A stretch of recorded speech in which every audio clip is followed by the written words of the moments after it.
Hello students and namaste. Welcome to my channel The Shining Stars. So कैसे हैं मेरे सब स्टार्स? अच्छे हैं? I hope you all are preparing well for the exam.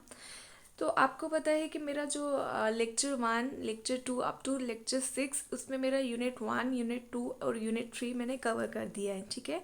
जो students मुझे फॉलो कर रहे हैं, जिन्होंने मेरे चैनल को सब्सक्राइब किया है, उनको नोटिफिकेशंस भी आ रही होंगी. अगर आपने नोटिफिकेशंस ऑन रखी है, बेल आइकन आपने प्रेस किया है, तो आपको मेरी सारी नोटिफिकेशंस आ रही होंगी. एंड आई रियली होप कि आपने मेरी वीडियोस को देखा भी होगा, सराहा भी होगा. ठीक है. और अभी भी जिन स्टूडेंट्स ने नहीं किया है मेरे चैनल को सब्सक्राइब, वो कर सकते हैं अगर उनको प्रिपेयर करना है इस एग्ज़ाम के लिए. एंड आपको क्या है कि उसमें MCQ सीरीज़ भी मैंने प्रोवाइड कर दी हुई है, अपलोड करी हुई है, जो यूनिट 1 और यूनिट 2. और आज मैं यूनिट 3 के MCQs लेकर आई हूँ, जो कि है प्रिपरेशन ऑफ क्वेश्चनर से रिलेटेड. तो देखते हैं कि यहाँ पे आपकी कितनी प्रिपरेशन हुई है. अपना नोट पैड निकालिए. अगर आप कमेंट सेक्शन में डालना चाहते हैं कमेंट्स, तो वहाँ पे अपना स्कोर आप मेंशन कर सकते हैं. उससे मुझे थोड़ी हेल्प हो जाएगी. पता चलेगा कि जो जिन स्टूडेंट्स के लिए मैं हेल्प कर रही हूँ, जिनके लिए मैं भी एफर्ट्स लगा रही हूँ, क्या वो भी मुझे थोड़ा सा जस्ट एक थैंक यू नोट दे सकते हैं एक कमेंट सेक्शन में अपना स्कोर डाल के. ठीक है. तो आप प्लीज़ डालिए, मुझे अच्छा लगेगा. तो स्टार्ट करते हैं MCQ सीरीज़ आज यूनिट 3 की. और क्वेश्चन नंबर 1 ये है. Which of the following is the merit of a good questioner. अगर हम एक अच्छे क्वेश्चनर की बात करें, जो कि मैंने आपको स्टार्ट किया था, principle, what are the various principles qualities in the construction of a good questioner. अगर आपको याद हो तो वहाँ पे मैंने आपको बताया था, आपका नंबर 3rd या 4th पॉइंट था. विच of the following is the merit. हमने मेरिट की बात करनी है, जो एक क्वालिटी है, जो एक प्लस पॉइंट है एक अच्छे क्वेश्चनर की. ठीक है. तो वो क्या है?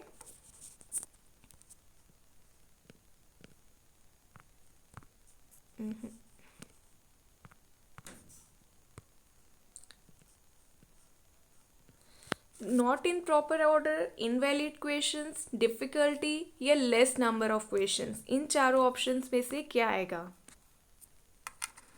आपको बताया था मैंने, ऐसा कुछ नहीं है कि एक अच्छे क्वेश्चनर को प्रॉपर ऑर्डर में नहीं करना होता, बल्कि मैंने बताया था it should be arranged in a logical order, from general to specific होना चाहिए. ठीक है. दैट मीन्स ये जो आपका पॉइंट नंबर 1 है, ऑप्शन नंबर ए, ये आपका पहले ही इनकरेक्ट है. अगर हम सेकेंड ऑप्शन की बात करें तो इनवैलिड क्वेश्चंस की बात कर रहे हैं. तो ऐसा नहीं है. हमारे जितना भी क्वेश्चनर होता है, एक अच्छे क्वेश्चनर, एक गुड क्वेश्चनर की यही क्वालिटी है कि उसमें इनवैलिड क्वेश्चंस नहीं होने चाहिए. दैट मीन्स ये पॉइंट भी रॉन्ग है. अगर हम थर्ड पॉइंट की बात करें तो ये कह रहा है कि डिफ़िकल्टी होनी चाहिए. तो डिफ़िकल्टी तो बिल्कुल भी नहीं होनी चाहिए. एक अच्छे क्वेश्चनर की यही क्वालिटी है कि वो सिंपल टू अंडरस्टैंड होना चाहिए, एकदम ब्रीफ होना चाहिए, क्लियर होना चाहिए. ठीक है. शॉर्ट एंड सिंपल होना चाहिए, क्रिस्प होना चाहिए, टू द पॉइंट होना चाहिए, एग्जैक्ट होना चाहिए. तो ये पॉइंट भी जो है रॉन्ग है. ठीक है. That means the only merit is it should have less number of question as minimum as possible. मैंने आपको कहा था ये पॉइंट जो है वो बहुत इंपॉर्टेंट है. So option D is the right one. Clear? Okay. Now the next question is, questionnaire is the most common instrument used in. Questioner जो है एक बहुत ही ज़रूरी इंस्ट्रूमेंट है, एक टूल है, जो किस में हेल्प करता है. ठीक है. सेकेंडरी डेटा को कलेक्ट करने में हेल्प करता है, या प्राइमरी डेटा को कलेक्ट करने में हेल्प करता है, या दोनों को, या किसी को भी नहीं. ठीक है. तो इनमें क्या ऑप्शन होगा? आपको पता है कि ये जो क्वेश्चनर्स की हम बात कर रहे हैं, चाहे वो स्केड्यूल्स हों, चाहे वो क्वेश्चनर्स हों, क्वेश्चनर और स्केड्यूल में आपको डिफरेंस पता है ना. क्वेश्चनर में रिस्पोंडेंट खुद ही फिल करता है, लेकिन स्केड्यूल्स को एन्यूमरेटर्स फिल करते हैं, ना कि respondent. Informations are given by the respondents, but they are not filled by them, they are filled by the enumerators themselves. So that's why questionnaires, those are filled by the enumerators, are called as schedules. तो यहाँ पे जो है ये primary data collection method है, ना कि आपका सेकेंडरी डेटा. तो ऑप्शन बी आपका सही होगा. ऑप्शन ए जो है वो गलत है. अगर ऑप्शन ए ही गलत है तो ए एंड बी भी नहीं हो सकता. ठीक है. Only option B is the right one. Clear? तो ये सिंपल है, इस पर ज़्यादा डिस्कशन करने की ज़रूरत नहीं है हमें. आई होप आपको समझ आ गया होगा. Okay, moving towards the next question is, a questioner is a process of collecting the. जो क्वेश्चनर है वो किसका प्रोसेस है, उसमें क्या कलेक्ट करते हैं हम, ठीक है। क्वेश्चनर की हेल्प से हम क्या हेल्प किस में हेल्प करता है कि हम क्या कलेक्ट कर सकते हैं इससे। तो आपको पता है न्यूज़ कलेक्ट करते हैं, डेटा कलेक्ट करते हैं, मनी कलेक्ट करते हैं, या हम कुछ क्वेश्चंस के आंसर्स लेते हैं फ्रॉम अ सर्वे। तो आपको पता है ये कुछ क्वेश्चंस हम कोई सर्वे ही कंडक्ट करते हैं, उस सर्वे से क्या होता है हमें कुछ क्वेश्चंस जिसके आंसर्स हमें चाहिए होते हैं वो हमें मिलते हैं, वो हम कलेक्ट कर पाते हैं क्वेश्चनर की हेल्प से। तो यहाँ पे ये जो ऑप्शन ए है ये सारे पॉइंट्स जो हैं वो इररेलीवेंट है यहाँ पे, कि न्यूज़ को कलेक्ट करने के लिए ये नहीं होता है, डेटा को नहीं है, मनी को नहीं। आपको मोस्ट अप्रोप्रिएट ऑप्शन चेक करना है, तो and the most appropriate one is the option 4, answers of question from a survey. Clear. So right option is option D. आप प्लीज़ अपने आंसर साथ साथ मार्क कर सकते हैं और अपना स्कोर प्लीज़ कमेंट सेक्शन में डालिए, सो दैट उससे मुझे भी मोटिवेशन मिलती है कि मैं जिनको पढ़ा रही हूँ वो पढ़ भी रहे हैं या मैं ऐसे ही मतलब खुद के लिए ही वीडियोस बना रही हूँ। ठीक है, आई नो आप सब पढ़ रहे हैं, तभी आपने मेरे चैनल को सब्सक्राइब भी किया है और लाइक भी कर रहे हो। Okay, question number 4 is which of the following steps are required to design a questionnaire? एक क्वेश्चनर को डिज़ाइन करने के लिए इन चारों में से कौन कौन से स्टेप्स हमें चाहिए होते हैं, ठीक है। एक क्वेश्चनर को डिज़ाइन करने के लिए इनमें से कौन से स्टेप्स है जिनकी हमें रिक्वायरमेंट रहती है, ठीक है। तो let's see. Option A is review of the current literature, option B is prepare a draft of the questionnaire, option C is writing primary and secondary aims of the study, and option D is revision of the draft course. ठीक है, कह रहे हैं कि इनमें से कौन कौन से स्टेप्स ज़रूरी होते हैं जब हम एक क्वेश्चनर को बनाते हैं।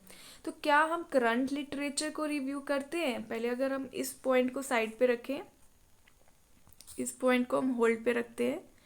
अगर हम सेकंड पॉइंट की बात करें तो हम ड्राफ्ट एक डेफिनेटली बनाते हैं।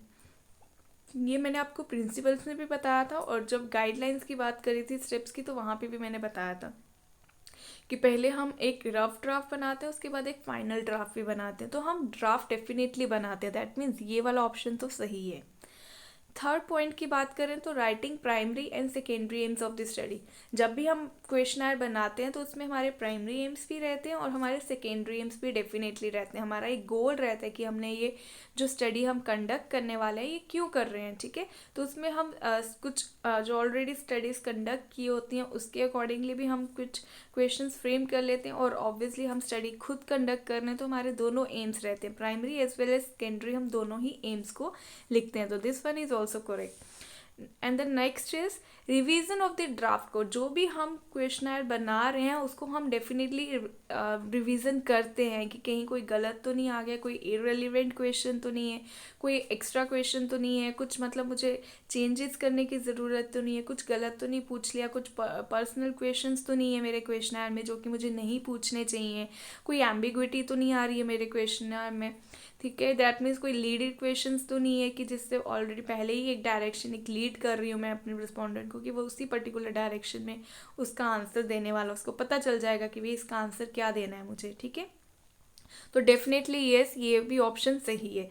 अगर हम फर्स्ट ऑप्शन की बात करें review of the current literature, तो ऐसा कुछ भी नहीं है कि हमें कोई करंट लिटरेचर को रिव्यू करना है अपने क्वेश्चनर के लिए। सिर्फ मुझे अपने प्राइमरी और सेकेंडरी एम्स का पता होना चाहिए। अपना एक हम ड्राफ्ट बनाते हैं और उस ड्राफ्ट को हम रिवीजन भी करते हैं, री एग्जामिनेशन भी करते हैं, ठीक है।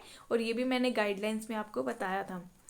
सो आप देख रहे हो ऑप्शन बी, सी और डी जो है ये सही जा रहे हैं। तो ये ऑप्शन बी सी डी कहाँ लाई कर रहा है? इट इज़ इन ऑप्शन 3, ठीक है।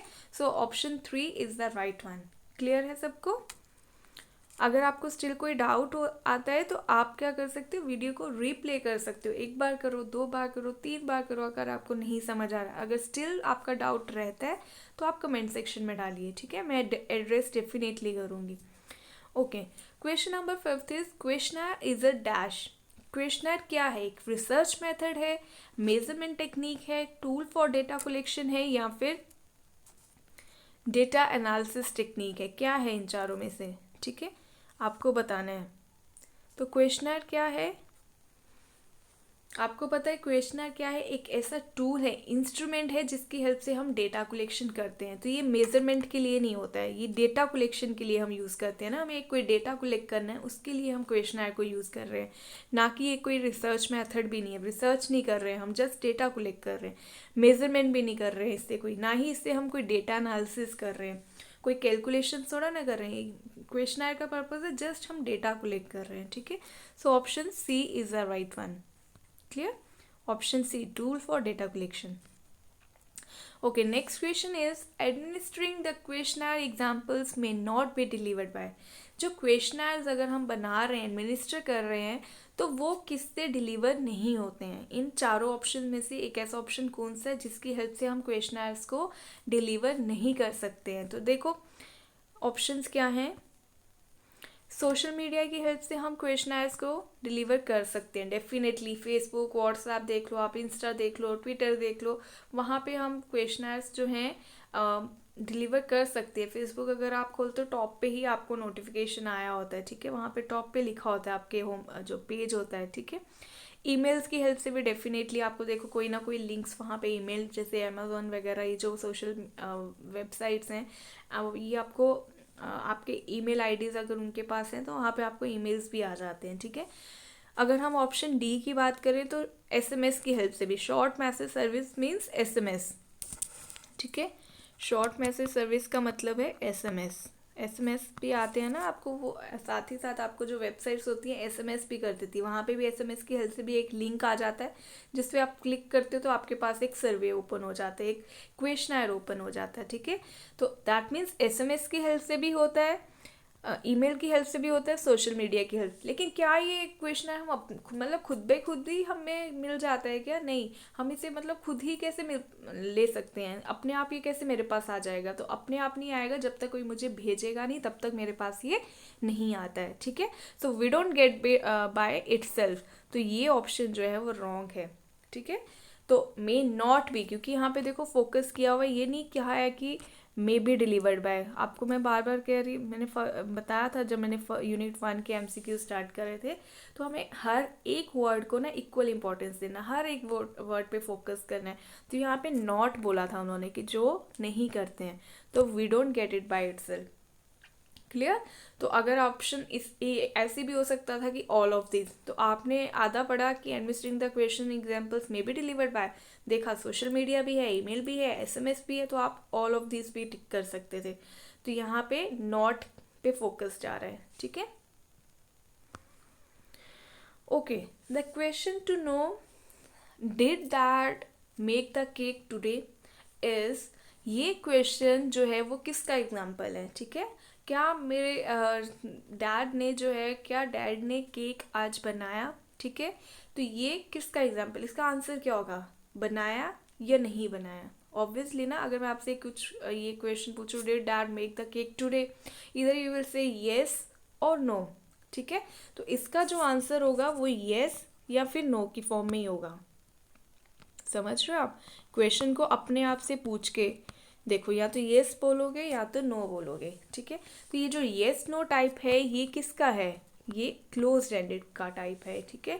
ये ओपन एंडेड क्वेश्चन नहीं, क्योंकि ओपन एंडेड क्वेश्चन में तो you are free to give your own responses, है ना। आप फ्री होते हो कि आप अपना कोई भी वर्बल रिस्पॉन्स दे सकते हो, रिटन भी हो सकता है, वर्बल भी हो सकता है। लेकिन क्लोज एंडेड में आप जो है वो लिमिटेड रहते हो, जो आपको पूछा गया आपको उतना ही आंसर देना है, दैट्स इट। आप अपने बाउंड्री में कहीं पे भी आप नहीं जा सकते हो, जो है उसी लिमिट में ही आपको आंसर देना है, ठीक है। जो पूछा गया है स्ट्रेट फॉरवर्ड उसी का आंसर, दैट्स इट, ठीक है। वन वर्ड में हो सकता है, या फिर वो सिंपल ऑल्टरनेटिव हो सकता है, या फिर वो एमसीक्यूज हो सकते हैं, ठीक है। तो option B is the right one. Not clear ऐसा भी नहीं है, क्लियरली पता चल रहा है कि ये क्लोज एंडेड क्वेश्चन है। तो ऑप्शन ए भी कट जाएगा, ऑप्शन डी भी कट जाएगा, it is only option B. Next question is which of the following is a quality of a good questionnaire. Good questionnaire की इनमें से कौन सी क्वालिटी है, ठीक है। Start your questionnaire with specific question, use simple and natural language, not provide instructions and keep it long, ठीक है। इनमें से हमें बताना है कि कौन सी क्वालिटी है ठीक है। अब हम क्वालिटी होने की बात कर रहे हैं, तो क्या हमें अपने क्वेश्चनर, अगर हम ऑप्शन ए की बात करें, तो क्या हमें अपना क्वेश्चनर जो है वो स्पेसिफिक क्वेश्चन से करना चाहिए। आपको मैंने थर्ड पॉइंट में बताया था, अगर आप प्रिंसिपल्स चेक करोगे, मैंने बताया था questionnaire should proceed in a logical manner, ठीक है, लॉजिकल ऑर्डर में होना चाहिए। और वो ऑर्डर क्या है, जनरल टू स्पेसिफिक होना चाहिए, ठीक है। पहले हम जनरल क्वेश्चंस करते हैं सॉरी, देन उसके बाद ही हम स्पेसिफिक हो जाते हैं, ठीक है। बिल्कुल क्लियरली हम जिस टॉपिक के ऊपर हमें बात करनी है, जिस पे हमें फाइंडिंग्स चाहिए, ठीक है, जिस पे हमें डेटा चाहिए, फिर हम डायरेक्ट उस पे जाते हैं। तो पहले हम जनरल से स्टार्ट करते हैं, उसके बाद हम जाते जाते स्पेसिफिक हो जाते हैं। तो ये कह रहा है कि हम स्टार्ट ही स्पेसिफिक क्वेश्चन से करते हैं, तो ये गलत है।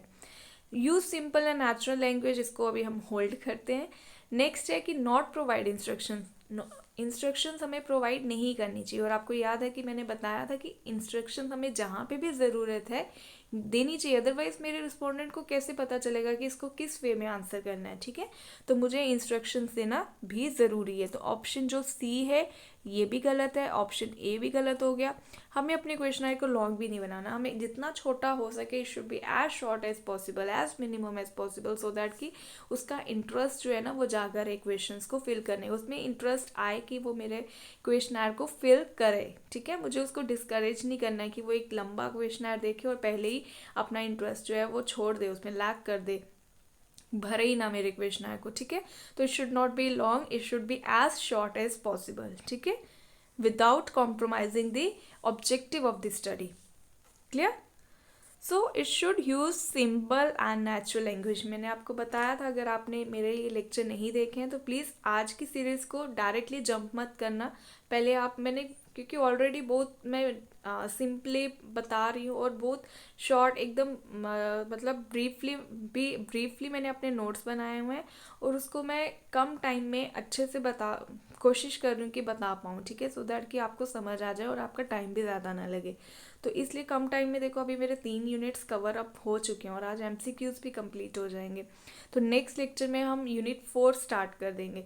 तो बेटर है कि आप साथ साथ रिवाइज करो। इसमें कोई मैंने क्वालिटी को कॉम्प्रोमाइज़ नहीं किया है, पूरी कोशिश की है, मेरे पूरे मतलब यही एफर्ट्स हैं और यही मेरे मोटिव है कि मैं क्वालिटी भी कॉम्प्रोमाइज़ ना करूं, जस्ट आपका टाइम सेव करने की कोशिश कर रही हूँ कि कम टाइम में आपका स्टैटिस्टिक्स पोर्शन मेरे साथ साथ रिवाइज हो जाए, ठीक है। तो हमें सिंपल और नेचुरल लैंग्वेज जो है यूज़ करनी चाहिए। So option B is the right one, so that कि हर एक लेवल का जो है पर्सन उस क्वेश्चनर को फिल कर पाए, ठीक है, और उसको कोई मेंटल स्ट्रेस ना लेना पड़े, उसको रिकॉल ना करना पड़े अपनी मेमोरी को कि मैंने ये कब पढ़ा था, या उसको डिक्शनरी ना यूज़ करनी पड़े, यार ये तो बड़ा टफ वर्ड है मुझे समझ नहीं आ रहा, इसको मुझे डिक्शनरी यूज़ करनी पड़ेगी, ठीक है।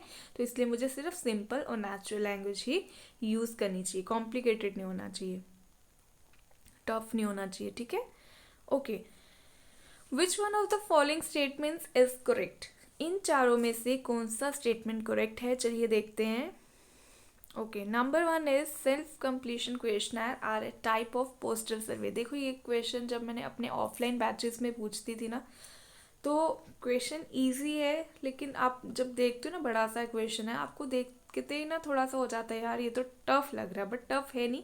थोड़ा सा इसको वर्ड्स पे फोकस करना अपनी अंडरस्टैंडिंग से, तो साथ साथ समझने की कोशिश करो, देखना आंसर आपको यहीं पे दिख जाता है। पहला ऑप्शन है self completion questionnaires are a type of postal surveys. जो सेल्फ कंप्लीशन क्वेश्चनर है वो पोस्टल सर्वेज का टाइप है। सेल्फ कंप्लीशन क्वेश्चनर्स कौन से होते हैं? Self completion questionnaire means self, जो हम खुद कंप्लीट कर रहे हैं वो क्वेश्चन है। खुद कौन कंप्लीट कर रहा है, मतलब कि रिस्पोंडेंट कर रहा है, ठीक है। जो रिस्पोंडेंट खुद ही कंप्लीट करता है without without the assistance of the interviewer. So क्या ये जो खुद हम क्वेश्चनर फिल करते हैं ये पोस्टल सर्वे का टाइप है? अब आपको समझ आ रहा है। ये इन्होंने बोला कि जो हम by post, postal survey means जो हम बाय पोस्ट सेंड करते हैं ना, तो क्या ये बाय पोस्ट का टाइप कैसे हो सकता है? ठीक है, are a type of postal surveys. Next option है, देखते हैं हम क्या है। Self completion in questionnaire can include postal और ईमेल सर्विस। कह रहे हैं कि सेल्फ जो हम खुद भरते हैं ना क्वेश्चनर्स, जो रिस्पोंडेंट खुद भरते हैं, वो पोस्टल भी हो सकता है, वो ईमेल भी हो सकता है। ठीक है, इसको अभी इस ऑप्शन को भी हम होल्ड करते हैं। ऑप्शन सी कह रहा है, अभी मैं सभी आपको ऑप्शंस के मीनिंग बता रही हूँ, उसके बाद आपको खुद ही समझ आ जाएगा इसका ऑप्शन क्या है। Right option, email service are a type of postal questionnaire. जो हम बाय पोस्ट सेंड कर रहे हैं ना, ठीक है, तो वो ईमेल जो है उसी पोस्टल क्वेश्चनर का टाइप है। मतलब जो मैंने बाय पोस्ट सेंड किया है, ईमेल उसी का टाइप है। ये कैसे हो सकता है? तो मतलब ये वाला तो स्टेटमेंट ही रॉन्ग जा रहा है। ठीक है, तो जो मैंने ईमेल सर्विस कह रही हूँ, ईमेल सर्विस जो मैंने बाय मेल भेज रही हूँ, वो बाय पोस्ट का टाइप कैसे हो सकता है? बाय पोस्ट अलग है, ईमेल अलग है ना, तो ये एक दूसरे की टाइप नहीं हो सकते। तो दैट मीन ये ऑप्शन तो पहले ही रॉन्ग है। अगर मैं ऑप्शन डी की बात करूँ, postal service can include self inclusion और ईमेल सर्विस। जो पोस्टल सर्विस हैं वो सेल्फ कंप्लीशन को भी इंक्लूड करते हैं। पोस्टल में सेल्फ आता है और ईमेल आता है। पोस्टल में ईमेल कैसे आ सकता है? पोस्ट मतलब बाय पोस्ट जो मैं भेज रही हूँ, ईमेल मतलब जो मैं ईमेल की हेल्प से भेज रही हूँ। ठीक है, तो पोस्टल में सेल्फ इंक्लूजन हो सकता था लेकिन ईमेल नहीं है। ठीक है, क्योंकि ये दोनों अलग अलग है। दैट मीन ये वाला स्टेटमेंट भी आपका रॉन्ग है। अब बचा ऑप्शन ए और बी। ठीक है, ऑप्शन सी और डी जो है वो कट चुके हैं। तो सेल्फ कंप्लीशन क्वेश्चनर जो है वो पोस्टल सर्वे का टाइप है? नहीं, ऐसा नहीं है। पोस्टल सर्वे जो है वो सेल्फ कंप्लीशन हो सकता है, ठीक है, लेकिन सेल्फ कंप्लीशन जो है वो टाइप किसी का नहीं है। तो ये ऑप्शन भी रॉन्ग चला गया। अब ऑप्शन क्या है कि जो हम खुद क्वेश्चनर भरते हैं वो ईमेल वाला भी हो सकता है, वो पोस्टल भी हो सकता है। दैट में देखो, आप देख रहे हो, अब सीधे सीधे पता चल गया कि ऑप्शन बी जो है वही सही था। ठीक है, जो मैं खुद क्वेश्चनर को फिल करती हूँ, ईमेल वाला भी अगर मुझे क्वेश्चनर आता है वो भी मुझे ही भरना है। अगर मैं by post, investigator by post अगर सेंड कर रहा है तो वो भी रिस्पोंडेंट खुद ही भरता है। ठीक है, तो सेल्फ इंक्लूजन जो है वो दोनों हो सकते हैं, लेकिन ये किसी की टाइप नहीं है। ठीक है, I hope it is clear to you now. Okay, moving towards the next question, it is, which of the following steps can be taken to improve the response rate to postal questionnaires? ठीक है, which of the following steps, इनमें से कौन से steps हम लेते हैं जिससे कि हम अपने पोस्टल क्वेश्चनर्स का रिस्पॉन्स रेट जो है वो बढ़ाते हैं, ठीक है, इम्प्रूव करते हैं। तो इनमें से कौन सा स्टेप लेने से हमारे पोस्टल क्वेश्चनर का जो परफॉर्मेंस है, रिस्पॉन्स रेट है, वो बढ़ेगा? ठीक है, तो हमने जो स्टेप्स लेते हैं उनकी बात करनी है। क्या हम कवर लेटर को लिखते हैं, मेंशन करते हैं जिसमें हम अपने ऑब्जेक्टिव? Definitely yes. ठीक है, पहला पॉइंट ही था। क्या हम पोलाइट रिमाइंडर लेटर्स भी भेजते हैं? डेफिनेटली यस, कि भाई प्लीज़ इस विद इन टाइम लिमिट में आप हमें अपना ये जो हमारा क्वेश्चनर है वो वापस भेज दीजिए। तो हम रिक्वेस्ट करते हैं, ठीक है, तो हम पोलाइट रिमाइंडर्स भी भेजते हैं समटाइम्स कि हमारा जो क्वेश्चनर है प्लीज़ इस टाइम तक भेज दीजिएगा। ठीक है, क्या आपने भरा है, प्लीज़ अगर नहीं भरा है तो अभी भी आपके पास टाइम है, इस टाइम ड्यूरेशन तक आप हमें वापस भेज सकते हो। ठीक है, इनक्लोज भी करते हैं हम self addressed envelope with a mailed questionnaire. ठीक है, जो हमने मेल करना है क्वेश्चनर, उसके साथ हम एक सेल्फ एड्रेस्ड इन्वॉल्व भी हम भेजते ही भेजते हैं। ठीक है, तो ये सारी चीज़ें जो हैं कवर पेज पे लिखा होता है कि भाई ये सारे क्या है, इसका पर्पस क्या है, इसका ऑब्जेक्टिव क्या है। हम रिमाइंडर्स भी भेजते हैं, फिर उसके बाद एक सेल्फ एड्रेस्ड इन्वॉल्व भी होता है जिसमें हम, जिसकी हेल्प से क्या होता है, मेरा जो रिस्पोंडेंट है मुझे रिटर्न कर सकता है क्वेश्चनर, ठीक है, मेरे एड्रेस पे। तो ये सभी सही है। That means all of this is the right one. ठीक है, all of the above. Option D is the correct one. Clear? Okay, next question is, open-ended questions provide primarily dash data. Open ended questions जो है इन चारों options में से कौन सा data provide करते हैं? तो आपको पता होगा ओपन एंडेड जो क्वेश्चंस होते हैं वो हमें क्वांटिटेटिव डेटा प्रोवाइड करते हैं या क्वालिटेटिव करते हैं, डिस्क्रीट करते हैं। तो आप क्लियरली बता सकते हो क्योंकि आप फ्री होते हो ना, अपने वे में आप कुछ भी आंसर अपने वर्ड्स में आंसर्स कर सकते हो। तो जब भी हम वर्ड्स का यूज़ करते हैं ना, तो आपको मैंने लेक्चर 1 में ही बताया था क्वालिटेटिव और क्वांटिटेटिव। अब आपको समझ आ रहा है ना, मैंने आपको कहा था ये जो क्वालिटेटिव क्वांटिटेटिव टर्म्स हैं ये ऑप्शंस में आपको कहीं ना कहीं दिखेंगी ही दिखेंगी। तो आपको इन टर्म्स के मतलब पता होने चाहिए। तो आपको पता है हम अपने वर्ड्स में, ओन वर्ड्स में हम आंसर्स जब भी देते हैं तो दैट मीन्स हम वर्ड्स का यूज़ कर रहे हैं, तो it is always your qualitative data, not quantitative. Quantity में तो आप क्वांटिफाई करते हो, ठीक है, क्वांटिटीज़ में बताते हो, इजंट इट। आप नंबर्स का यूज़ करते हो, तो ओपन एंडेड में हम नंबर्स का यूज़ नहीं कर रहे, बल्कि हम फ्री रिस्पॉन्सेज प्रोवाइड कर रहे हैं, बोली जा रहे हैं, कुछ लिखना है तो हम उसमें मतलब डिटेल डिस्क्रिप्शन दे रहे हैं, तो it is only your qualitative, neither quantitative nor discrete. तो नन ऑफ दिस भी नहीं होगा, ठीक है। डिस्क्रीट मीन्स जब एग्जैक्ट नंबर्स में फैमिली साइज की बात करें तो एग्जैक्टली 5 होगा, 4 होगा, 3 होगा, ठीक है, तो ऐसा भी नहीं है। Okay, so option A is the right one, qualitative. और कई बार ना हम क्वालिटेटिव क्वांटिटेटिव में भी ऐसे मतलब जल्दी जल्दी में होते हैं ना, तो क्वालिटेटिव की जगह क्वांटिटेटिव को टिक कर, तो ध्यान से देखना, क्वालिटी की बात हो रही है, qualitative. Okay, question number 12 is which one of the following is not the principal in the construction of a questionnaire?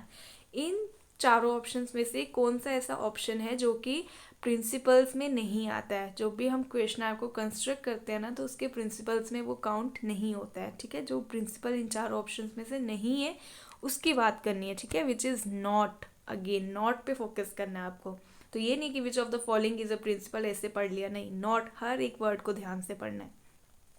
Okay, देखो मेरे पास टाइम नहीं था कि मैं इतना इसको टाइप करूँ, उसके बाद मैं आप तक इसको प्रेजेंट करूँ। मेरा जस्ट अभी फोकस है कि जितना जल्दी हो सके मैं आप तक हर एक जो सिलेबस के पॉइंट ऑफ व्यू से जितना भी पोर्शन है वो कंप्लीट करूँ, बस जैसे भी, ठीक है। तो इसलिए मैंने खुद ही लिखती हूँ और खुद ही प्रेजेंट कर देती हूँ, तो आप प्लीज़ कोप अप कीजिएगा। आपको आई होप मेरी राइटिंग भी समझ आ रही हो, अगर नहीं समझ आ रही है मैं बोल भी रही हूँ, आप साथ साथ लिख सकते हो, ठीक है। Which of the following is not the principle in the construction of equation? First one is avoid double negatives. बताया था मैंने आपको कि हमें डबल नेगेटिव्स नहीं पूछने चाहिए, कि ठीक है, she does not knows nothing, ठीक है, इस तरह के जिसमें डबल नेगेटिव्स आ रहे हैं। Don't you think smoking should be prohibited, ठीक है, तो इस तरह के जो डबल नेगेटिव्स हैं वो क्वेश्चंस नहीं होने चाहिए, डेफिनेटली नहीं होने चाहिए। दैट मीन्स ये जो है ऑप्शन नहीं होगा, क्योंकि ये तो सही बता रहा है ना। Avoid using multiple items to measure a single constant, इसको अभी हम होल्ड पे रखते हैं। ऑप्शन सी कह रहा है डू नॉट यूज लीडेड और लोडेड क्वेश्चंस। हमें लीडेड या लोडेड क्वेश्चंस नहीं पूछने चाहिए। लीडेड मीन्स जो एक डायरेक्शन में जो क्ल्यू दे रहे हैं रिस्पोंडेंट को कि हमें क्या आंसर करना है, या फिर कुछ पर्सनल इंटीमेट क्वेश्चंस नहीं होने चाहिए जो कि इमोशंस और सेंटिमेंट्स को रिस्पोंडेंट के हर्ट करें। डबल बैरल क्वेश्चंस भी नहीं होने चाहिए। डबल बैरल क्वेश्चंस क्या होता है? जहाँ पे एक ही क्वेश्चन में ना हम दो क्वेश्चंस पूछ लेते हैं साइमल्टेनियसली, तो अब रिस्पोंडेंट को हो सकता है एक उसका जो हाफ पार्ट हो सकता है उसका आंसर येस हो, लेकिन जो नेक्स्ट हाफ हो सकता है उसका आंसर नो हो, लेकिन ऑप्शन एक ही देना है। तो अब या तो वो दोनों को ही नो कर देगा या तो दोनों को ही येस कर देगा, ठीक है। तो इस तरह के क्वेश्चंस भी हमें अवॉइड करने चाहिए, तो डेफिनेटली ये भी सही बता रहा है। ओके, जैसे अगर मैं एग्जांपल देके बताऊं कि अभी आपको मेरा लेक्चर क्या समझ आ रहा है और साथ ही साथ इंटरेस्टिंग लग रहा है। अब हो सकता है कि आपको समझ आ रहा हो, ठीक है, it makes you feel understandable, ठीक है, आपको अंडरस्टैंड तो हो पा रहा होगा, लेकिन हो सकता है आपको इंटरेस्टिंग ना लग रहा हो, ठीक है।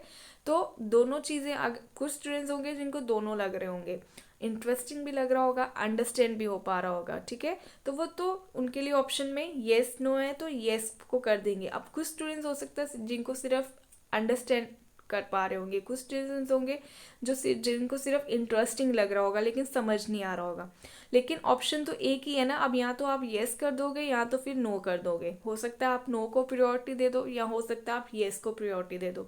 तो इस तरह के क्वेश्चंस भी हमें अवॉइड करने चाहिए डेफिनेटली। तो अवॉइड डबल बैरल, एकदम क्लियर स्पेसिफिक होना चाहिए हमारा क्वेश्चन। अब ये जो ऑप्शन बी है, देखो ऑप्शन सी ए भी सही था, ऑप्शन सी भी सही था, ऑप्शन डी भी सही है। अगर ऑड इवन आउट करके भी देखो ना तो आपका ऑप्शन जो है वो बी ही बच रहा है। अब हमें उसे भी चेक करना है। अब यहाँ पे थोड़ा सा हमें कॉन्सेप्ट चाहिए। ये कह रहा है कि मल्टीपल आइटम्स को अवॉइड करना चाहिए हम एक सिंगल कॉन्स्ट्रक्ट को मेजर करने के लिए, ठीक है। एक कोई भी, अगर मैंने आपको बताया था लास्ट पॉइंट में कि हमें जब भी हम अपना क्वेश्चनर बनाते हैं तो हमें क्रॉस चेक करना है, ठीक है, बताया था ना कि क्रॉस चेक करना इज़ इम्पॉर्टेंट। क्रॉस चेक क्या होता है कि हमें इम्पॉर्टेंट डेटा को अलग अलग वे में डेफिनेटली पूछना चाहिए। जैसे मैंने एज का एग्जांपल दिया था, एक जगह मैंने डेट ऑफ बर्थ डाली और दूसरी तरफ मैंने करंट एज पूछ ली उसकी, ठीक है। तो इससे मैं क्रॉस चेक कर सकती हूँ कि जो मेरा रिस्पोंडेंट है क्या उसने सही इन्फॉर्मेशन दी है मुझे, ठीक है।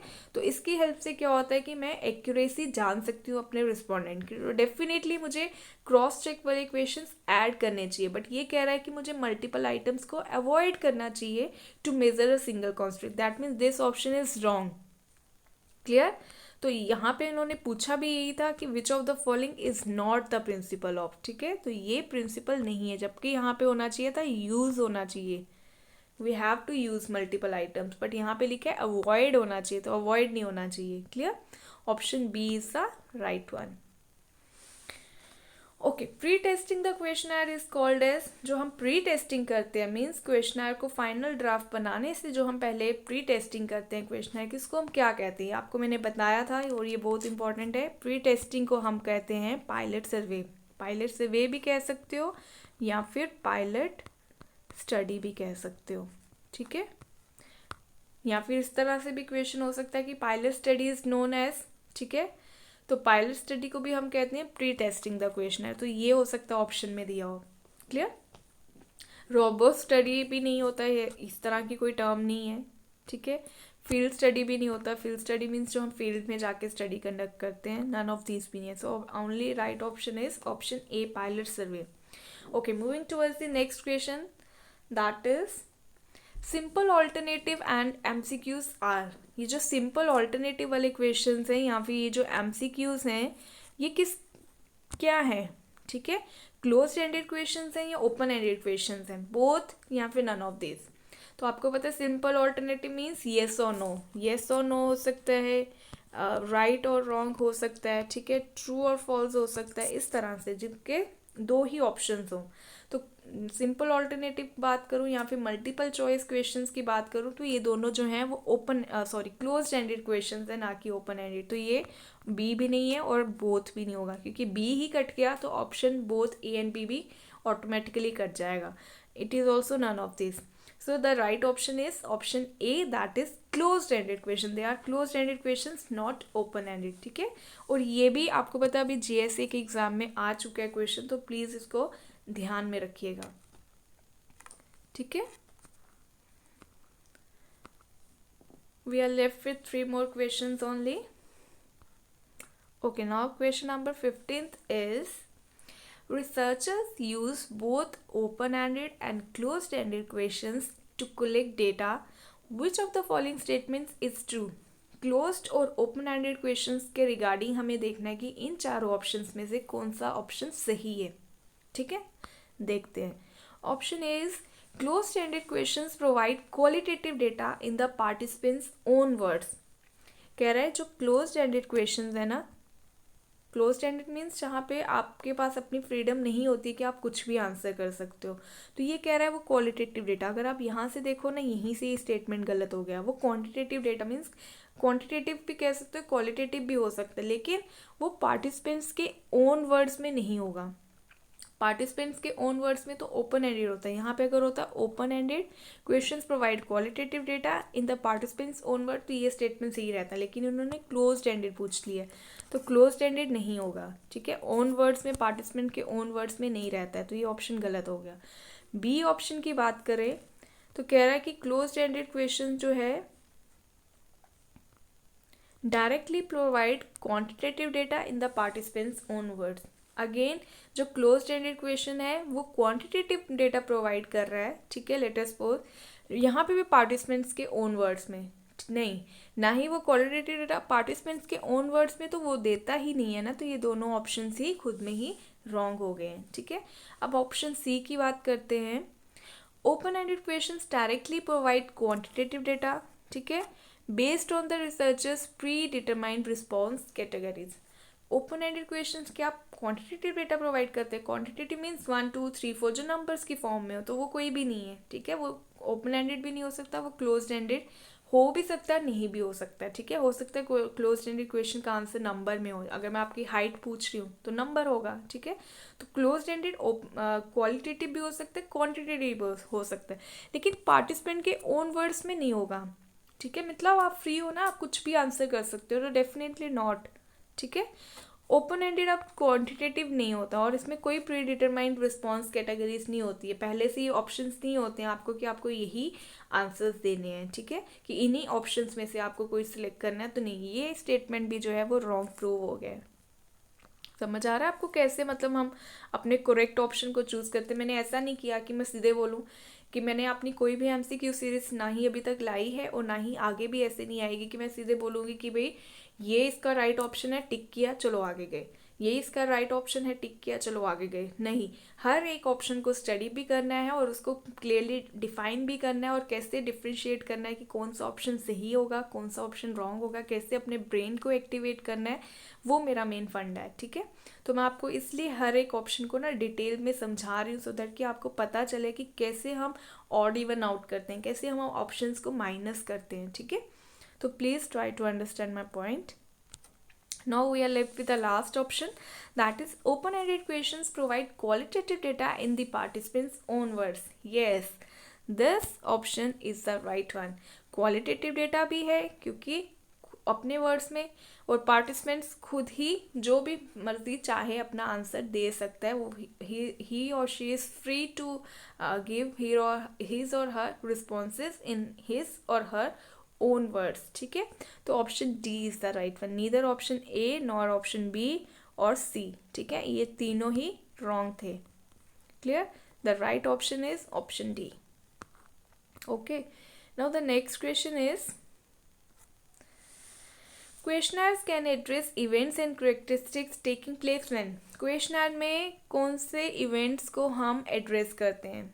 वो पास्ट के भी हो सकते हैं, वो प्रेजेंट के भी हो सकते हैं, वो फ्यूचर के भी हो सकते हैं। मैं करंट टाइम क्वेश्चन भी पूछ सकती हूँ, मैं रिट्रोस्पेक्टिव क्वेश्चन भी पूछ सकती हूँ, रिट्रोस्पेक्टिव मीन्स पास्ट वाला क्वेश्चन पूछ सकती हूँ, मैं फ्यूचर वाला भी पूछ सकती हूँ, प्रोस्पेक्टिव क्वेश्चन भी पूछ सकती हूँ। दैट मीन्स ये तीनों ही सही है, मैं कोई किसी भी तरह का क्वेश्चन पूछ सकती हूँ, चाहे वो करंट टाइम से रिलेटेड हो, पास्ट टाइम से रिलेटेड हो या फ्यूचर टाइम से रिलेटेड हो।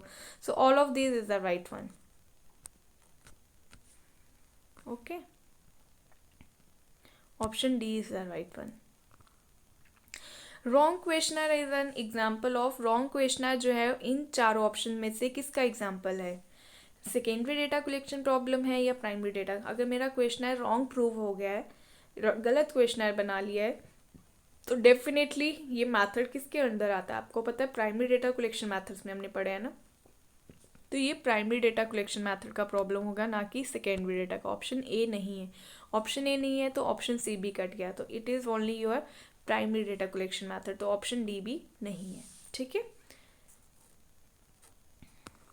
Last question is, which of the following is the simplest alternative question? अभी मैंने आपको बताया था कि सिंपलेस्ट ऑल्टरनेटिव क्या होता है.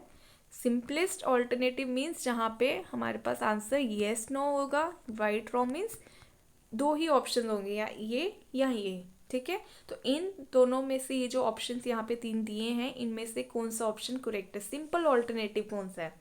आप इसको पूछ के देखिए अपने आप से. यूर स्ट्रीम ऑफ ग्रेजुएशन, अगर मैं आपसे पूछती हूँ कि आपकी ग्रेजुएशन की या आपकी एमए की या जो भी आप स्टडीज़ कर रहे हो, उसकी आपकी स्ट्रीम कौन सी है, तो आंसर में आप अपना एक वन वर्ड होगा आपका, देख रहे हो, आपका आंसर कोई एक वर्ड होगा, ठीक है. कोई कॉमर्स बैकग्राउंड हो सकते हैं, कोई भी अलग अलग स्ट्रीम्स, कोई मैथमेटिक्स से हो सकता है, ठीक है. तो आपके अगर मैं कोई सब्जेक्ट पूछ रही हूँ कि आप कौन सा सब्जेक्ट पढ़ रहे हो, तो अगेन सब्जेक्ट एक वन. अगर मैं आपसे पूछती हूँ आपने एमए किस में की है, तो एक वन वर्ड आंसर होगा, ठीक है. तो वन वर्ड जो है वो सिंपलेस्ट ऑल्टरनेटिव नहीं हो सकता, वो स्पेसिफिक इन्फॉर्मेशन है. अगर मैं आपसे पूछती हूँ योर मैरिटल स्टेटस, अगेन ये स्पेसिफिक इन्फॉर्मेशन है, यहाँ पे ऑल्टरनेट नहीं है, ऑल्टरनेटिव नहीं है. मैरिटल स्टेटस पूछूंगी तो कोई बोलेगा सिंगल है, कोई बोलेगा मैरिड है, ठीक है. तो अलग अलग ऑप्शन होगा, तो आपका अगेन एक वन वर्ड आंसर आएगा, ठीक है, ऑल्टरनेटिव नहीं होगा. अगर मैं पूछती हूँ are you married, you will say इधर येस और नो. देखो आ गया ना येस और नो की फॉर्म में. समझ आ रहा है आपको अब? ठीक है. तो मैं आपसे अपने आप से क्वेश्चन करना है कि अगर मेरे से कोई पूछे आर यू मैरिड, तो मैं क्या बोलूँगी? या तो मैं बोलूँगी येस या तो मैं बोलूँगी नो, ठीक है. तो आ गया मेरे पास येस और नो की फॉर्म में, मीन्स सिंपलेस्ट ऑल्टरनेटिव हो गए दो, ठीक है. तो option C is the right one. तो ऑप्शन डी जो है वो भी रॉन्ग है, ना ही ऑप्शन ए करेक्ट है, ना ही ऑप्शन बी करेक्ट है, ठीक है. तो ये है are you married, option C. Clear है। तो मैं उम्मीद करती हूँ कि ये जो MCQ सीरीज़ है आप सबके लिए यूज़फुल भी हो और हेल्पफुल भी हो। इससे अब आपको एक स्टेप फॉरवर्ड हो गए हो आप अपने सक्सेस को अचीव करने के लिए। अब आप प्रिपरेशन कर सकते हो अच्छे से और आपको ये हेल्प भी करेंगे आपके एग्ज़ाम में। और आपको ना कॉन्फिडेंस भी आ रहा होगा कि हाँ अब मुझे स्टैटिस्टिक्स आता है और मैं अपने क्वेश्चंस को अच्छे से सॉल्व भी कर सकता हूँ या कर सकती हूँ और मुझे समझ भी आ रहे हैं, अब मुझे समझ आने लगे हैं। तो अपने आप में ना ये वाला कॉन्फिडेंस लेके आना है कि मुझे समझ आ रहा है और मैं कर सकता हूँ या मैं कर सकती हूँ, ठीक है, और मैं कर भी रही हूँ, ठीक है। तो इसके साथ आज की ये सीरीज़ ओवर करते हैं। नेक्स्ट लेक्चर में हम स्टार्ट करेंगे यूनिट 4, ठीक है। तो आज के लिए इतना रखते हैं। Thank you very much. I really hope you all are preparing well for the exam. Just give your best, but do take care of your health also, okay? Thank you.